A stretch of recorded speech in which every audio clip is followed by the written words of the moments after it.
Değerli izleyiciler, bugün X Akademi ödəşsiz Azərbaycan dili qruplarına atılan sualların izahını sizinlə bölüşəcəm. Birinci suala baxaq. Tələffüzündə 3 fərqli məqam olan söz hansıdır? Deyir. Əvvəlcə variantlarda olan sözlərin tələffüzünə gəlin baxaq. İnadla sözünün tələffüzünü yazaq. İnadla sözü uşaqlar inatla kimi tələffüz olunur. Deməli, söz inad sözü samitlə bitmişdir deyə la artırdıq, nan kimi tələffüz olunur. D isə t-ya çevrilir. Bu d-nın t-ya çevrilməsi bir fərq, l-nın n-ya çevrilməsi ikinci fərq. Burada n şəkilçinin özündəki nan axırdakı n üçüncü fərqi yaratmışdır deyə cavabımız A olacaq. Xatırlamaq sözünün tələffüzünə baxaq.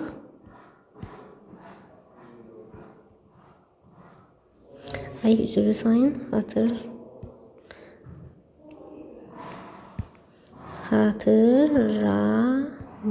xatırlamaq.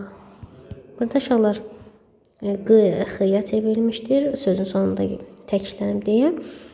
Burada la şəkilçidəki r-ya çevrilmişdir deyə r-ya çevrilmişdir. Burada iki fərq var deyə bu b deyil. İşsizlik sözünün tələffüzü isə işsizdik. K burada x-ya çevrilmişdir bir fərq. L isə d-ya çevrilmişdir deyə iki fərq yaranmışdır. Bunda da iki fərq olduğu üçün C deyil. Qamarlamaq sözünün tələffüzünə baxaq. Qamarlamaq. Söz tək işlənib deyə sözün sonundakı q x-ya çevrilmişdir. Burada yenə la şəkilçisinin l burada r-ya çevrilmişdir. Burada da iki fərq deyə D deyil. E variantı isə fərq yoxdur deyə bunu da çıxırıq. Cavab A-dır. İkinci növbəti suala cümlələrin birinə təzyiqlik adı olan sadə isim işlənmişdir deyir. Diqqət edək. Onun atası neft mühəndisidir. Burada ata sözü çaşdıra bilər, amma burada onun atası bir yerdə cümlənin mübtədasıdır deyə A deyil. Bu yaxşılığı heç vaxt unutmaram. Burada yaxşılığı nəyi sizi çaşdıra bilər, amma diqqət edək ki, yaxşılıq sözü sadə isim deyil. Hansı ki, yaxşı sözün kökü l isə burada düzəltmədi deyə bu da deyil. Onun sinif şagirdlərinə mükafat verdilər. Diqqət edək ki, uşaqlar onun sinif şagirdlərinə mükafatı verdilər. Burada gizlənmiş bir təsirlik hal var. Burada mükafatı verdilər. Ona görə də diqqət edək. Cavab burada C-dir. Evdəkiləri xəbərdən agah etdim. Kimi evdəkiləri burada da təsirlik hal kimi görünə bilər. Amma diqqət edək ki, burada evdəkiləri sözü düzəltmədi. Ona görə də ev sözün kökü dakidəki, ona görə D deyil. Cərrah Əli bizim təzə qonşumuzdur. Burada da təsirlik adı olan isim yoxdur. Növbəti sual, hansı cümlədə xəbər iki fərqli cümlə özünü özə tabi edib deyir. İşdən gələndə də işə gedəndə də yuxulu olur. Nə zaman işdən gələndə də zəfli, işə gedəndə də zəfli. Ona görə iki eyni nitq hissəsini özünə tabi edib deyə A variantı deyil. Qalmışdı ki, Məryəm nə zaman, dünən, harada, yataqxanada. Uşaqlar, burada da 3 cümlə özünüzə tabi edib deyənə beyni çıxıram. Meşəbəy bir anlığa hətta göy ürgəni də unutdu. Unutdu kim? Meşəbəyi unutdu. Kim nəyi? Burada da deməli göy ürgəni. İki müxtəlif deməli cümlə özünə tabi edib deyə cavabımız burada C olacaq. Deməli, növbəti sualda hansı cümlədə say sifətinin də sualına cavab verər? İlk dərs günü birincilərin həyəcanı hədsiz idi. Burada birincilərin kimin? Deməli, ilk dərs günü birincilərin həyəcanı hədsiz idi. Nə? Birincilərin həyəcanı nə zaman? Dərs günü hansı dərs günü ilk? Burada uşaqlar, burada bu cümləmizdə say yoxdur deyə, yəni birincilərin həyəcanı bir yerdə bir cümlə üzvüdür. Ona görə A variantını çıxırıq. Birinci çıxış hamıda maraq oyatdı. Nə? Çıxış, hansı çıxış? Birinci təyin olur. Kimdə? Hamıda. Deməli, burada uşaqlar birinci sözü say, hansı çıxış, bir həm də hansı suala cavab verir deyə, həm sifətinin sualına cavab vermiş olur. Ona görə cavabımız B-dir. Burada da yüzlər tamaşaçı onu alqışladı. Say var, amma sifətin sualına cavab vermir deyə yüzlər tamaşaçı, hansı tamaşaçı deyə bilmir. Ona görə də burada C-ni çıxırıq. Son görüşümüzdən artıq 10 il keçir. Burada son görüşümüzdən bu cümlədə say yoxdur. Hansı görüş? Son görüşdür deyə elə burada sifətdir. Ona görə D-ni çıxırıq. İnsana sözü bir dəfə deyərlər.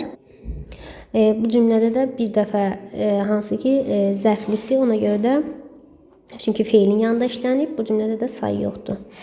Növbəti sual cümlələrdən birinin xəbəri əvəzliklə ifadə olunub. Kaş tez-tez görəydim səni. Görəydim. Burada feillə ifadə olunub. Buna görə ana çıxırıq. Sənsiz qəhr edirdi bu cahan məni.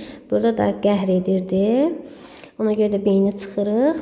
Feillə ifadə olunub. Darvazanın ağzında səssiz dayanan kimdir? Kimdir? Darvazanın ağzında səssiz dayanan. Xəbərimiz əvəzliklə ifadə olunub. Kimdir? Ona görə cavabımız C-dir. İstedadlı şagirdlərimiz yüzlərlədir. Nə qədərdir? Sayla ifadə olunub dediyində çıxır. Vətənimizin hər qarşı torpağı bizimkidir. Bizimki iş olar. Burada siz bizim sözü çaşdıra bilər. Amma nəzərə alaq ki, bizimki burada sifətdir. Ona görə eyində çıxırıq. Miqdar zərfi olan cümləni göstərən əksərlərimiz qorxmadan irəliləyirlər. Biz dedik ki, zərfi feilin yanında axtarırıq, xəbərin irəliləyirdilər. Necə? Qorxmadan. Tərzi hərəkət zərfliyidir.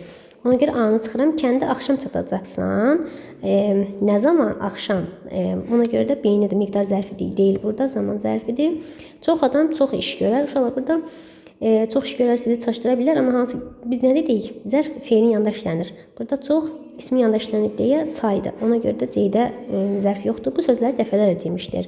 Nə qədər demişdi? Feilin yanında işlənib. Diqqət edək. Ona görə cavabımız burada D-dir. Çoxlarının bu işdən xəbəri var. Burada çoxlarının burada mübtədadır deyə miqdar zərfi yoxdur. Ona görə də eyni çıxırıq. Növbəti sual səslərdən birinin uzanması ilə mənası dəyişən sözlər hansıdır? Uşaqlar burada cavab C-dir. Biri var ki, əyan. Əyan sözü iki cür olur. Biri var sifət, yəni açıq, aşkar. Bir də var ki, isim kimi. Çünki qədimdə yüksək vəzifəli adamlara deyilirdi. Yəni saray əyanı kimi məsələn. Bir də var dava. Bir var dava dərman, isim kimi var. Bir də onlar dava edirdilər. Feil kimi. Ona görə cavabımız burada C-dir. Amma digərlərində elə bir şey yoxdur. Hansı əvəzlik yalnız sifəti əvəz edir? Burada uşaqlar eləyə baxaq. Deyir ki, məsələn, elə danışma. Necə danışma? Biz gördük ki, burada elə burada zərfi əvəz edib deyə A-nı çıxırıq. Bizdən yalnız sifəti əvəz edən istəyir. Məsələn, C-yə baxaq. Deyirəm ki, C-də isə bu ismi də əvəz eləyə bilər. Məsələn, C-də bu ismi əvəz edir deyənəm, bizdən yalnız sifəti əvəz edəni soruşur, C-nə çıxıram. E-də bəziləri, məsələn, ismi də əvəz edir deyə E-nə də çıxıram. D-də isə hərə öz işini görsün, məsələn, ismi əvəz edir, burada da ona görə D-ni çıxıram. Amma B-də həmin sözü isə yalnız ismi əvəz edir, həmin uşaq, həmin kitab. Ona görə cavabımız burada B olacaq, yalnız ismi əvəz edir.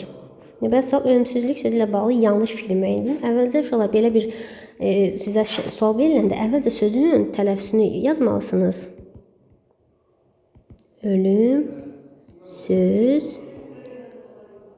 Ölümsüzlük. Uşaqlar, sözün sonu K ilə bitmişdir deyə X üstü iştirak kimi tələffüz olunur. Burada da sözün sonu samitlə bitib, L şəkilçi gəldiyi üçün D kimi tələffüz olunur. L, D-yə çevrilir. Burada isə X üstü iştirak. Yazışı və tələffüzü fərqlənir. Doğrudur. Ahəng qanuna tabidir. Doğrudur. Yalnız incə sahitlərdən ibarətdir. Yalnız şəkilçi hissəsi fərqli tələffüz olunur. Doğrudur. Ölümsüzlük. Lük şəkilçi dük kimi tələffüz olunur deyə. Burada fikir doğrudur. Qarşılıqlı olmayan 3 samit işləmişdir. Siz burada birdən yazıya baxıb deyə bilərsiniz ki, hə, burada L, M və L 3 var, 3 samit var. Amma bu yanaşma səhv olar. Çünki biz tələffüzə baxmalıyıq. Tələffüzə baxaq L, M, başqa o buradakı L burada D-yə çevrilmişdi deyə biz deyə bilmərik ki, burada 3 samit işlənir. Xeyr, burada L və M-dir deyə cavabımız D olacaq. Səs fərqli sayı bərabərdir, düzdür. Səs itimi baş vermədi.